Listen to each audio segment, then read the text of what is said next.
पिछले क्लास में हम रिजल्टेंट वेव के एम्पलीट्यूड के बारे में बताए थे। रिजल्टेंट वेव का जो एम्पलीट्यूड होता था ये अंडर रूट ए का स्क्वायर प्लस बी का square plus 2ab cos phi, कुछ इस तरीके का एक इक्वेशन आया था, जहाँ ए जो था ये परिणामी तरंग का आयाम था और ये जो स्मॉल ए है वो फर्स्ट वेव का एम्पलीट्यूड है और बी जो है सेकेंड वेव का एम्पलीट्यूड है। फर्स्ट वेव का एम्पलीट्यूड, फर्स्ट वेव का एम्पलीट्यूड यानी आयाम। बी क्या था, ये सेकेंड वेव का एम्पलीट्यूड। और फाई जो है ये कलांतर था, कलांतर यानी फेज डिफरेंस। फाई क्या था, फेज डिफरेंस।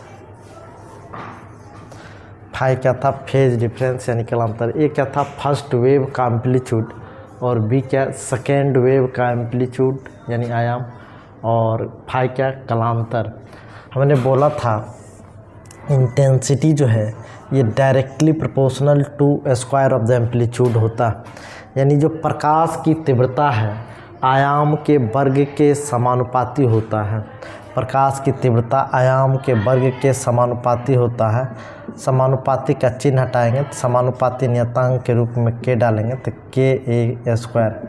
और ए इक्वल टू क्या है, under root a square plus b square plus 2ab cos phi.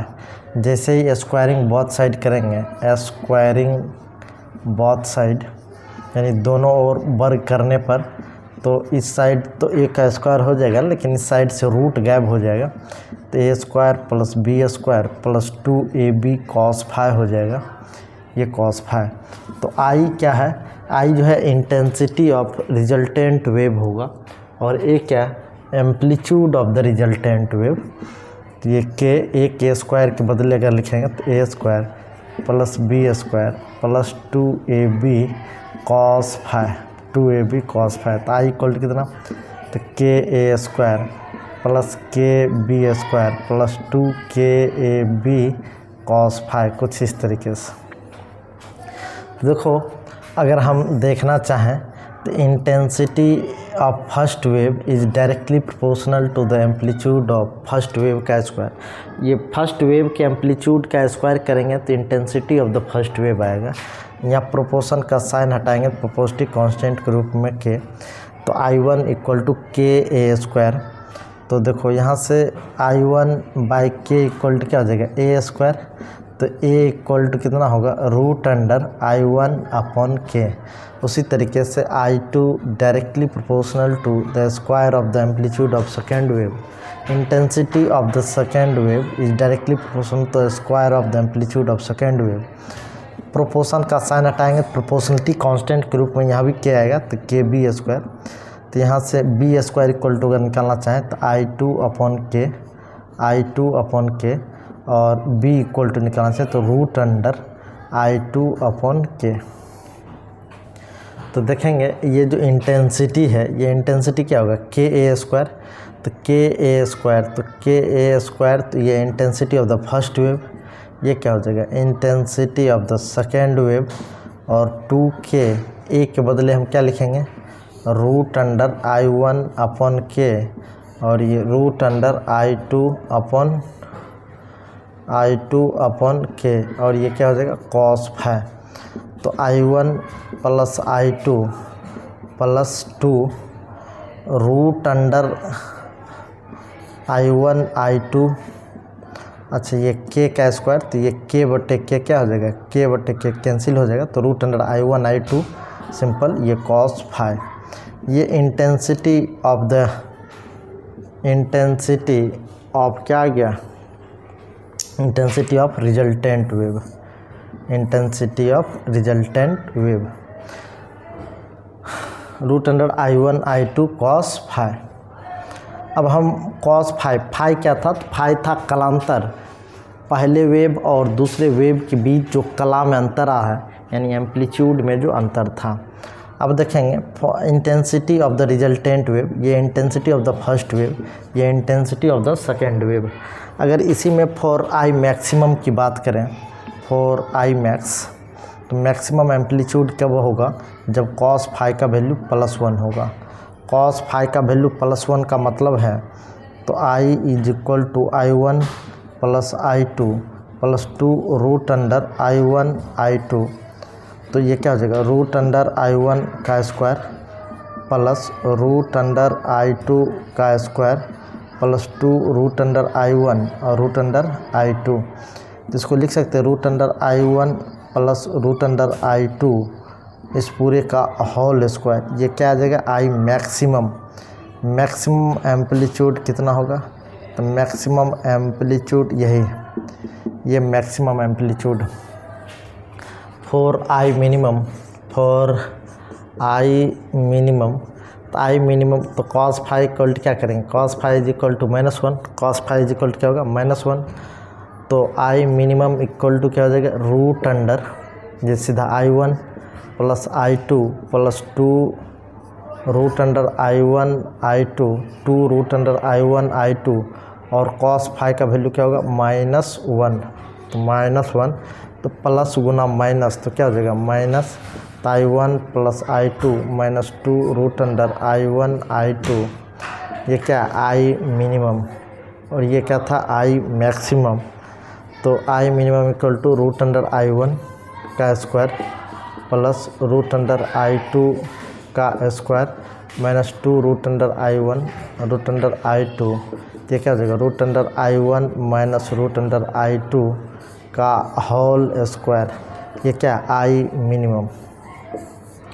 I maximum और आई मिनिमम का जैसे रेशियो निकालना हो तो आई मैक्सिमम, आई मैक्स बटे आई मीन अगर करेंगे तो आई मैक्स बटे आई मीन इक्वल टू कितना, तो √I1 प्लस √I2 का whole square divided by √I1 minus √I2 का होल स्क्वायर। ये इस तरीके से आ जाएगा। सबको एक साथ अगर हम लिखना चाहें, सबको अगर एक साथ ही हम लिख दें तो √I1 plus √I2 divided by √I1 plus minus √I2, इस पूरे को एक ही बार में होल स्क्वायर कर देते हैं। अच्छा, √I1 से अगर डिवाइड कर दें तो ये हो जाएगा 1 प्लस √I2 बटे I1 और ये 1 माइनस √I2 बटे √I1, इस पूरे का स्क्वायर। √I1 बटे I2 अगर करना चाहें तो यहाँ देखिए A बटे B का, तो B बटे A का ये रेशियो होगा, तो B बटे A का जो अनुपात होगा √I2 बटे √I1 कुछ इस तरीके से आएगा। तो उसका वैल्यू लिखेंगे, इसी को हम एम्पलीट्यूड रेशियो कहते हैं, जिसको R से डिनोट कर सकते थे। तो ये 1 plus R divided by 1 minus R का होल स्क्वायर लिख सकते हैं। क्या हो जाएगा, ये आई मैक्सिमम बटे आई मिनिमम। ये था रिजल्टेंट वेव का इंटेंसिटी, यानी परिणामी तरंग की तीव्रता। वो मैक्सिमम कब देगा, तो मैक्सिमम कब देगा जब कॉस फाई का वैल्यू +1 होगा। मिनिमम कब देगा, तो कॉस फाई का वैल्यू जब -1 होगा। मैक्सिमम का वैल्यू इतना, मिनिमम का वैल्यू इतना, इन दोनों का रेशियो अगर निकाल देंगे तो आई मैक्स बटे I min is equal to 1 plus R divided by 1 minus R का होल स्क्वायर, कुछ इस तरीके से।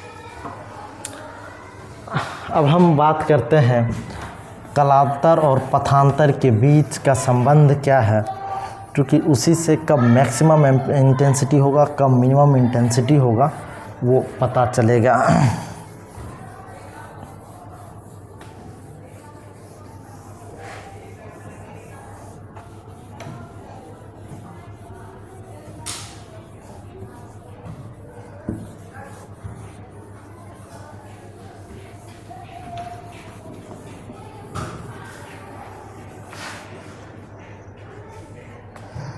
चलो अब हम बात करते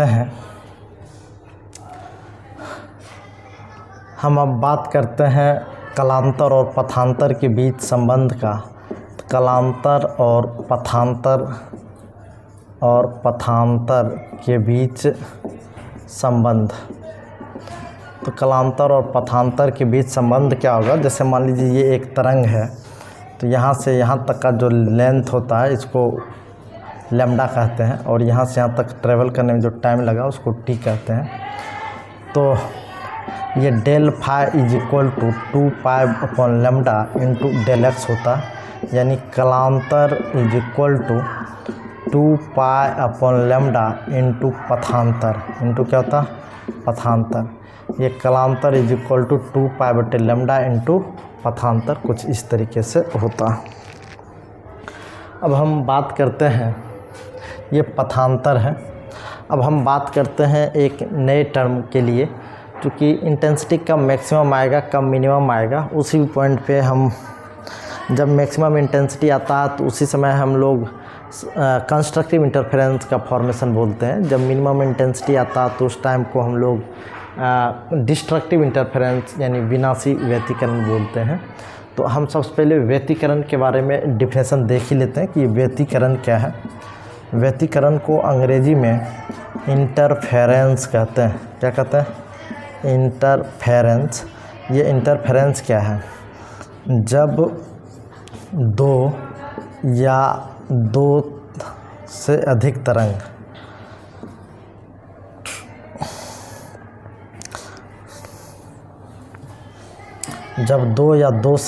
तरंग किसी माध्यम में अध्यारोपित होती है, अधिक तरंग किसी माध्यम में अध्यारोपित होती है तो परिणामी तरंग में अध्यारोपित होती है, तो परिणामी तरंग में इसके ऊर्जा का पुनर्वितरण होता है। इसके ऊर्जा का पुनर्वितरण होता है, यानी रीडिस्ट्रीब्यूशंस ऑफ एनर्जी होता है। कब? जब दो वेव किसी एक मीडियम में सुपर इम्पोज करता हो, तो सुपरपोजिशंस के बाद रीडिस्ट्रीब्यूशंस ऑफ एनर्जी होता है। तो तरंग के परिणामी तरंग में इसके ऊर्जा का पुनर्वितरण होता है। यह घटना क्या कहलाता है? यह घटना व्यतिकरण कहलाता है। यह घटना क्या कहलाता? व्यतिकरण कहलाता है। जब दो या दो से अधिक तरंग, इसमें कंडीशन क्या है कि दोनों सेम फ्रीक्वेंसी का और लगभग सेम एम्पलीट्यूड का ये तरंग होता है। तो लगभग सेम एम्पलीट्यूड, बहुत ज़्यादा का ये अंतर होता नहीं है। तो जब दो या दो से अधिक तरंग किसी माध्यम में अध्यारोपित होती है, परिणामी तरंग में यानी रिजल्टेंट वेव में इसके एनर्जी का रीडिस्ट्रीब्यूशन होता, इसकी ऊर्जा का पुनर्वितरण होता। यही क्या कहलाता? यही इंटरफेरेंस कहलाता। यह दो प्रकार के होते हैं। दो प्रकार के होते हैं। एक को बोलते हैं समपोषी व्यतिकरण।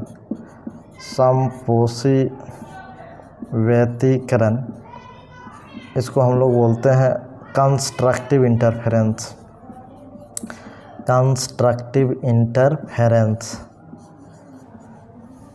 और एक होता है विनाशी व्यतिकरण को अगर हम अंग्रेजी में लिखें तो डिस्ट्रक्टिव इंटरफेरेंस।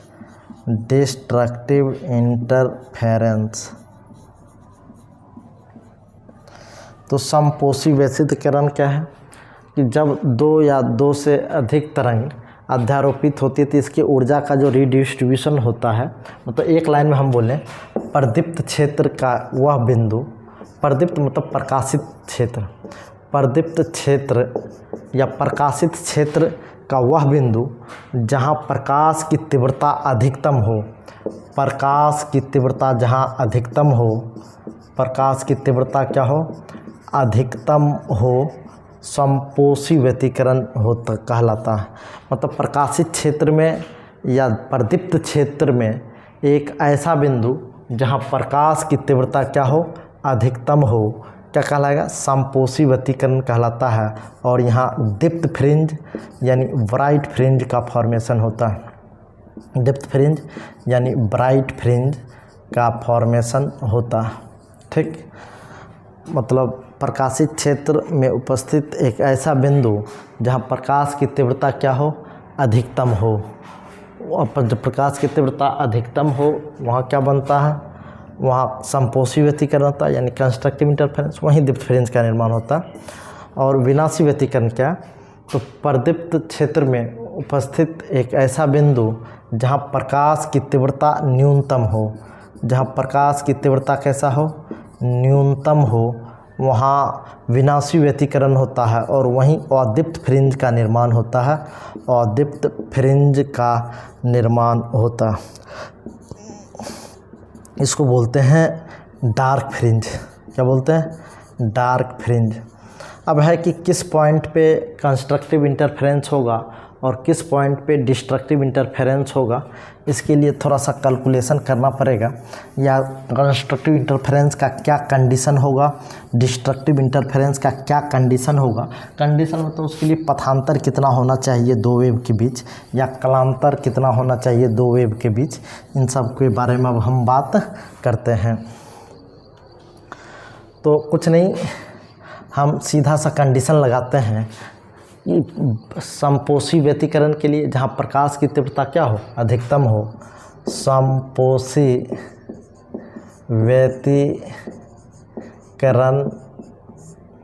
के लिए, समपोषी व्यतिकरण के लिए, या इसी को लिखेंगे दीप्त फ्रिंज के निर्माण के लिए, दीप्त फ्रिंज के लिए, या इसी में ऑब्लिक करके लिखते हैं प्रकाश की तीव्रता अधिकतम, या अधिकतम प्रकाश की तीव्रता के लिए, अधिकतम प्रकाश की तीव्रता, अधिकतम प्रकाश की तीव्रता के लिए।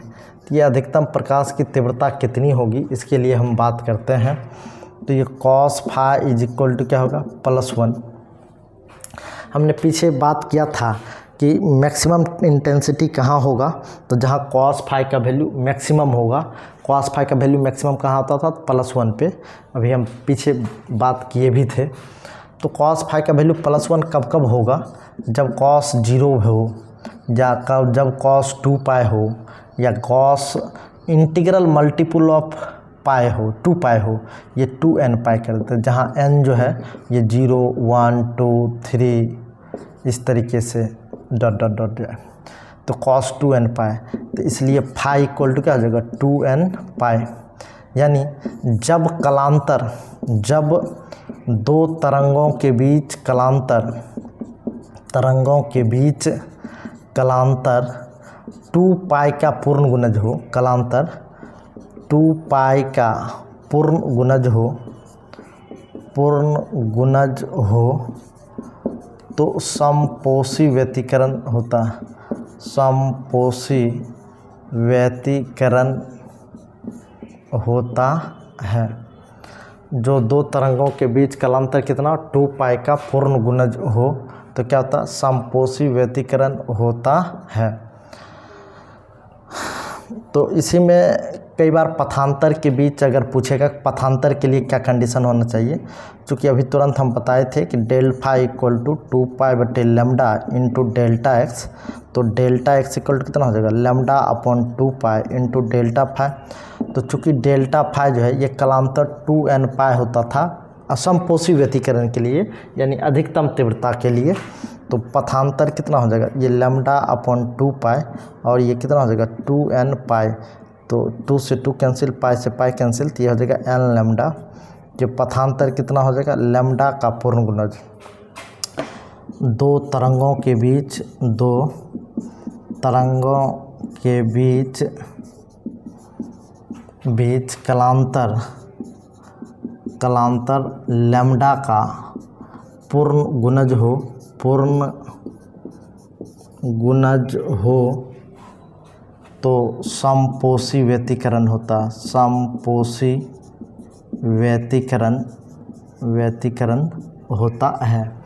तो ये संपोषी व्यतिकरण के लिए कलांतर और पथांतर का क्या कंडीशन होना चाहिए। एन लैम्डा का मतलब दो तरंगों के बीच जब पथांतर लैम्डा हो या 2 लैम्डा हो या 3 लैम्डा हो या 4 लैम्डा हो तो ऐसे स्थिति में संपोषी व्यतिकरण होगा और उसी कंडीशन पे दीप्त फ्रिंज का निर्माण होगा, वहीं प्रकाश की तीव्रता अधिकतम होती है।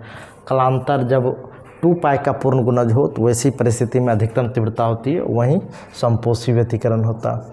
अब हम विनाशी व्यतिकरण के लिए बात करते हैं।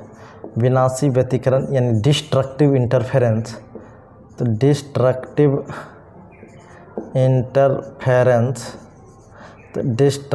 इंटरफेरेंस कितना होगा। तो देखो ये डिस्ट्रक्टिव इंटरफेरेंस के लिए यानी विनाशी व्यतिकरण के लिए या अदीप्त के लिए या अदीप्त फ्रिंज के लिए, किसके लिए, अदीप्त फ्रिंज के लिए या न्यूनतम प्रकाश की तीव्रता के लिए, न्यूनतम प्रकाश की तीव्रता के लिए अगर ऐसे बात करते हैं तो विनाशी व्यतिकरण के लिए या अदीप्त फ्रिंज के लिए या न्यूनतम प्रकाश की तीव्रता के लिए ये कंडीशन हो तो cos फाई का वैल्यू कितना होगा, -1। cos फाई का वैल्यू कितना होगा, -1। तो ये -1 कब होगा, तो cos पाई पे, 3 पाई पे, 5 पाई पे, 7 पाई पे। तो cos ये हो जाएगा 2n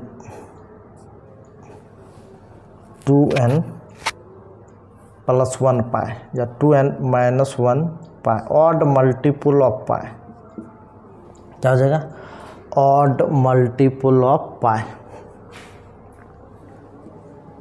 2n + 1 पाई या 2n में हमेशा ऑड मल्टीपल आना चाहिए। तो एक काम करेंगे, n का वैल्यू यहाँ कहाँ से स्टार्ट करेंगे, n का वैल्यू 1, 2, 3 ... इस तरीके से जाएगा। तो यहाँ जो है फाई है, फाई कितना हो जाना चाहिए, तो ऑड मल्टीपल ऑफ पाई कितना होना चाहिए, मतलब जब दो तरंग के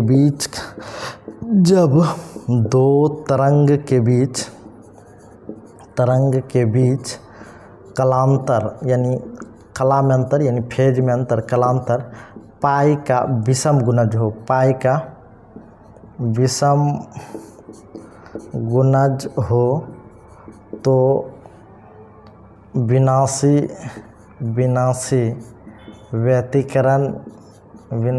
व्यतिकरण होता है।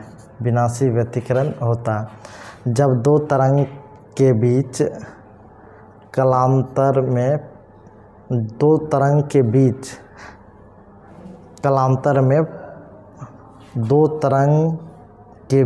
कलांतर पाई का विषम गुणज हो, दो तरंग के बीच कलांतर पाई का क्या हो, विषम गुणज, मतलब 1 गुना, 3 गुना, 5 गुना, 7 गुना इस तरीके का हो। तो यहाँ अदीप्त फ्रिंज यानी डार्क फ्रिंज और मिनिमम इंटेंसिटी या वहीं डिस्ट्रक्टिव इंटरफेरेंस होता। इसी तरीके से अगर हम पथांतर के लिए देखना चाहें तो λ/2 पाई × डेल्टा फाई। तो चूँकि विनाशी व्यतिकरण के लिए ये ऑड मल्टीपल ऑफ पाई होता है, तो ऑड मल्टीपल ऑफ पाई जैसे ही रखेंगे तो क्या हो जाएगा, 2n - 1 पाई, तो पाई से पाई कैंसिल हो जाएगा, तो हो जाएगा 2n - 1 और ये λ/2, 2n - 1 और ये λ/2। दो तरंगों के बीच पथांतर, जब दो तरंगों के बीच पथांतर λ/2 का विषम गुणज हो, λ/2 का विषम गुणज हो तो